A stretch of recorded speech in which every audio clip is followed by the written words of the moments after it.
I don't really know how to start these off, so I guess hi. I've been wanting to make this video for quite a long while, but I wanted it to be good, and I haven't really been playing Rocket League recently, as you can tell from the gameplay. But now that I finally plucked up the idea and I guess the courage to do this video, here it is, the new and improved top 5 tips for 2v2s in Rocket League. Don't be scared. Now, since this is an overall tips and not for solo queuing or queuing together, I think they should probably apply to both. You shouldn't be scared to go for that crazy backboard shot or go for that air dribble if you know you're at least somewhat consistent with them anyway. If you're in the lower ranks, hence like maybe silver or bronze, it might more apply to things like aerials that are risky for you to do because you might not always hit it. Just make sure that you know taking risks is okay to do in 2v2s. I'm not saying take every risk you can, but if you notice the higher up in the ranks you go, the faster the play is. Do you know why? That's because the higher up, the more consistent they are with some things you might call quote-unquote risky. How did they get so good at it? Well, they practiced it, and you're going to have to do the same. Unfortunately, the only best place to practice those kind of things is in a real game situation, in comp or casual, because then you know how much pressure and time you have on you to do these kind of things, and what kind of situations you'll actually be in, rather than the practice ones that they set up in custom training that are the same every single time. Finding the right car. While this I guess applies more for newer players, there are some people I know who are in the diamond ranks and still haven't found their car. If you don't stick to the same car, then you won't have the same feel every single game, and then you'll have to adjust your muscle memory every single game. You can pick a car because of how it looks, feels, or I guess the amount of compliments you get when driving it.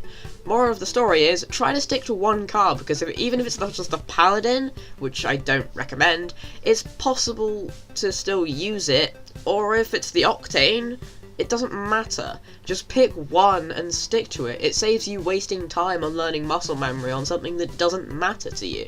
Adjust to your rank. So, a lot of people have said this, and I do this a bit too much, but what does this actually mean? Well, I went down to Platinum very recently to see what happened when I play with one of my friends in Platinum, and the amount of mistakes they make in Platinum is insane compared to the amount of mistakes they make in Diamond. I had to learn to wait for them to mess up more than I would in Diamond, so if you're in bronze or silver, learn to notice other people's mistakes and you will soon be gold. If you're in gold, learn to notice your own mistakes and you will soon move up to platinum. If you're in platinum, learn to notice your teammates' mistakes along with the enemy teams and try to compensate for what your teammate might not be doing good and try to capitalize on every mistake that the enemy team makes. If you're in Diamond, then you wouldn't really watch this guide, would you? And if you are in Diamond, then notice the more complicated mistakes and try to iron them out, as that's what I'm trying to do right now. Don't switch games around. So, I know this is a hard one for a lot of people, including myself, but if you want to really get better or get a higher rank, playtime is probably the best option. Changing around your muscle memory to switch to another game, then trying to get back into Rocket League is simply something that's just not exactly easy.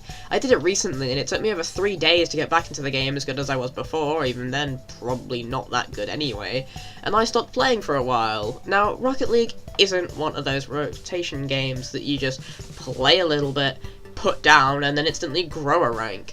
Rocket League is a game where you have to put a lot of time and effort into it, and because of this, it's not a rotation game, or what I like to call a quote-unquote rotation game anyway.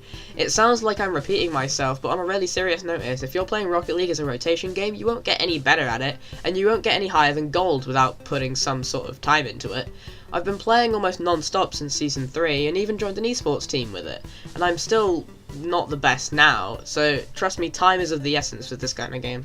Callouts exist, or not all teammates are perfect.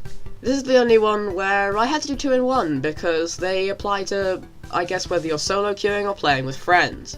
If you're solo queuing, then you need to realise that not all your teammates are perfect. In fact, a lot of them are the opposite. They're all pretty bad in some aspects.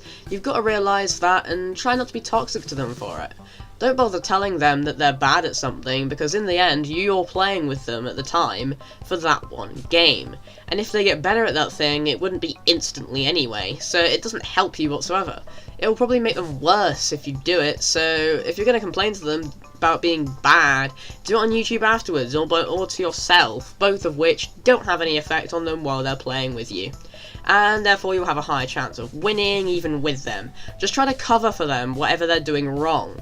Now, for those of you who aren't solo queuing, a lot of people I know ignore callouts in Rocket League because unlike games like Siege, it's not obvious that you need to use callouts to your full advantage. But Rocket League does have callouts too, and me and my friends are actually pretty guilty of not using these either, as we mess up constantly with what we're actually doing. You need to call out at least who's going for what, because if you don't, what's the point of teaming up? You're still gonna just double commit, which is why you're not solo queuing in the first place. So make sure you call out when you're going, and some people even like to call out when they're going for boost, or how much boost they have.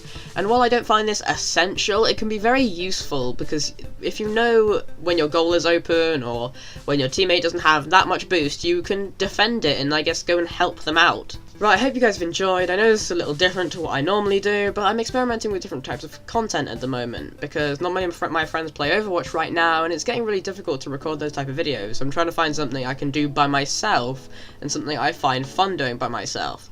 This is one of those experiments, so let me know if you enjoyed it, and see you next time.